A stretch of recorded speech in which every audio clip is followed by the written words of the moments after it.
सानंदमानंद वने वसंतम आनंद कंदम हत पाप विंदम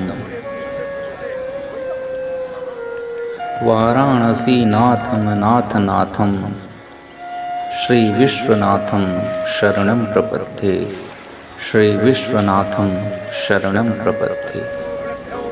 अर्थात जो भगवान शंकर आनंद वन काशी क्षेत्र में आनंद पूर्वक निवास करते हैं, जो परमानंद के निधान एवं आदि कारण हैं और जो पाप समूह का नाश करने वाले हैं, ऐसे अनाथों के नाथ श्री विश्वनाथ जी की मैं शरण में जाता हूँ। हे अनाथों के नाथ काशीपति श्री विश्वनाथ, मैं उनकी शरण में जाता हूँ। काशी की पहचान तो उसकी पौराणिकता, गंगा के घाट, एक से बढ़कर एक मंदिर हैं। लेकिन जो भी श्रद्धालु काशी आता है, एक बार दशाश्वमेध घाट पर गंगा आरती के विहंगम दृश्य को देखे बिना लौट नहीं पाता।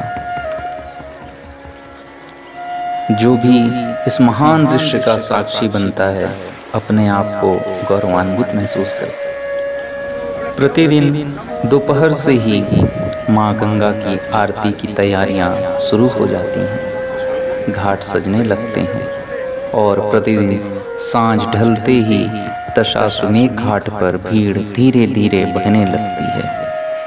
आखिरकार शाम 6:30 बजे रोज की तरह गंगा आरती की शुरुआत हुई।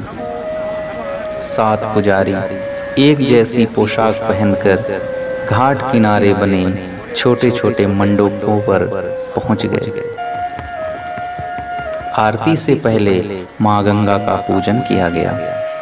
कुछ देर तक यह प्रक्रिया यूं ही चलती रही। तत्पश्चात महाआरती की शुरुआत हुई। हाथों में दिए लिए सभी पुजारियों के हाथ सभी दिशाओं में एक साथ उठने लगे। माँ गंगा की वंदना से घाट गुंजायमान हो।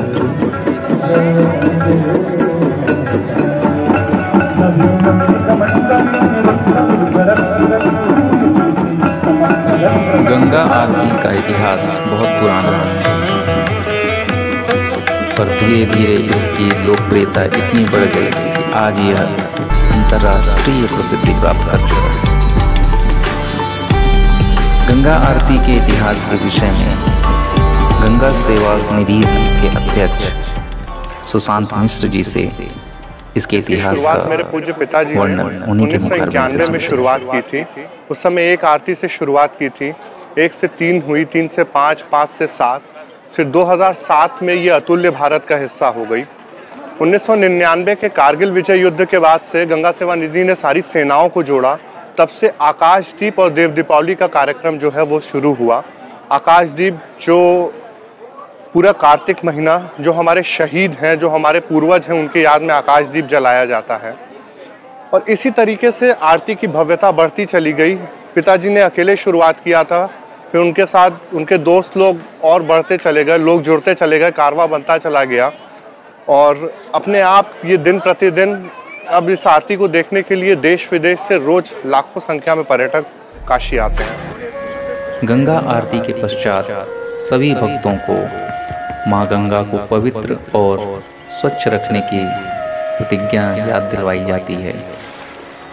माँ गंगा इसी तरीके से अविरल निश्चल बहती रहे, ये हम सब का कर्तव्य है। पूजा करने के बाद माँ गंगा की महाआरती क्यों की जाती है, इसके पीछे भी एक खास बताया गया है कि हम किसी भी भगवान का अगर पूजा अर्चन करते हैं, पुजारी जी के मुखारबिंद से ही करने में जो त्रुटियां रह जाती हैं, कुछ कमियां रह जाती हैं, उसको पूर्ण करने के लिए अंतिम में निराजन किया जाता है, भगवान का आरती उतारा जाता है। तो मुख्य महत्व शास्त्र का यही है कि पूजा में किसी प्रकार की कमी रह गई हो, उसको पूरा करने के लिए हम आरती करते हैं। तो आपने देखा होगा कि जब गंगा आरती प्रारंभ होने से पहले मैंने गंगा जी का 1600 प्रकार पूजन किया, तो उस पूजन में किसी प्रकार की त्रुटि न रह गई हो, इसलिए हम लोगों ने पुनः फिर ये भव्य महाआरती किया।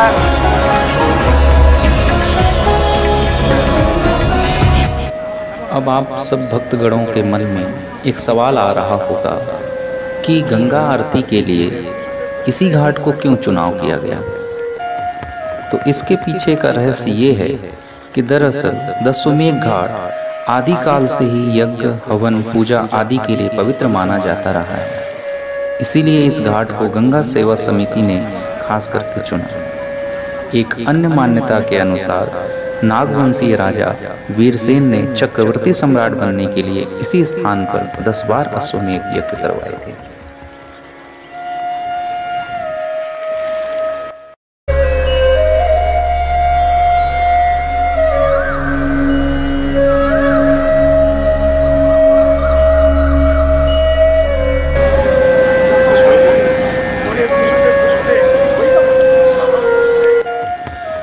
सोने का है शिखर, चांदी में बैठे बाबा विश्वेश्वर, प्रलय में जिनसे घबराएं, चलो ऐसे महादेव की महिमा सुनाएं। इन पंक्तियों से काशी के नाथ बाबा विश्वनाथ की महिमा का बखान करके इनके पौराणिक और ऐतिहासिक किस्से कहानियों से रूबरू होते हैं। एक कथा के अनुसार भगवान शंकर ने क्रोधवश ब्रह्मा जी का 5वां सिर काट दिया, जो उनके करतल यानी हथेली से चिपक गया।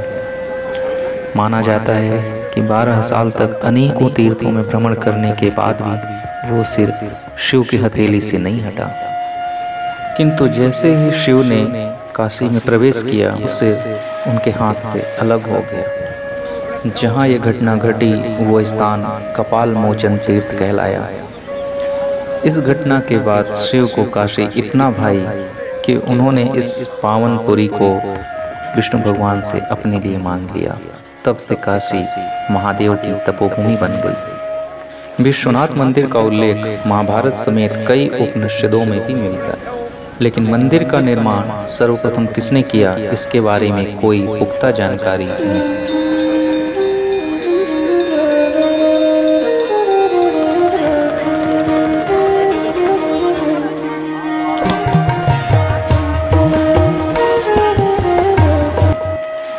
विश्वनाथ मंदिर के अंदर पहुंचने पर गर्भगृह में आपको मंडप और शिवलिंग के दर्शन होते हैं। शिवलिंग चांदी के चौकोर वेदी में स्थापित है। काशी विश्वनाथ प्रतिदिन सुबह 2:30 पर खुलता है। भगवान भोलेनाथ की पहली आरती सुबह 3 बजे से 4 बजे तक मंगला आरती के रूप में होती है। कुल मिलाकर के बाबा जी के दर पर 5 आरतियां होती हैं। सुबह 11:15 से 12:20 तक बाबा की भोग आरती होती है। वहीं शाम 7 बजे से 8:15 तक संध्या आरती होती है। इसे ही सप्तऋषि आरती कहा जाता है। इसी तारतम्यता में रात 9 बजे से 10:15 तक बाबा की श्रृंगार आरती होती है, जबकि 5वीं और सबसे आखिरी आरती रात 10:30 बजे से 11 बजे तक होती है। विश्वनाथ परिसर में ही भगवान विश्वनाथ के अलावा काल भैरव, भगवान विष्णु और विरूपाक्ष गौरी जी के मंदिर हैं। बाबा विश्वनाथ के मुख्य शिखर की ऊंचाई करीब 15.5 मीटर है। विश्वनाथ कॉरिडोर बनाने के लिए अस्तित्व से कोई छेड़छाड़ नहीं की गई है।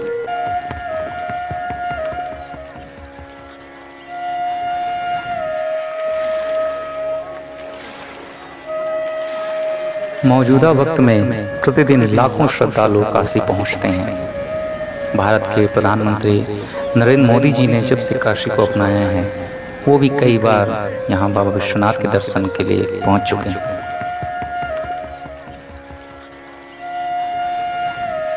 अगर आप वाराणसी आने का प्लान बना रहे हैं तो यहाँ पहुँचना बहुत ही आसान है। रोड, ट्रेन और वायु मार्ग तीनों से वाराणसी बहुत अच्छी प्रकार से जुड़ा हुआ है।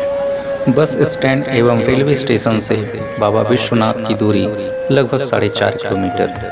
अगर आप प्लेन से वाराणसी आ रहे हैं तो आपको बाबतपुर एयरपोर्ट पर उतरना होगा, जहां से बाबा विश्वनाथ की दूरी लगभग 25 किलोमीटर है।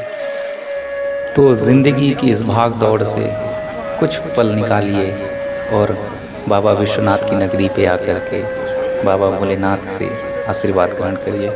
जय बाबा विश्वनाथ।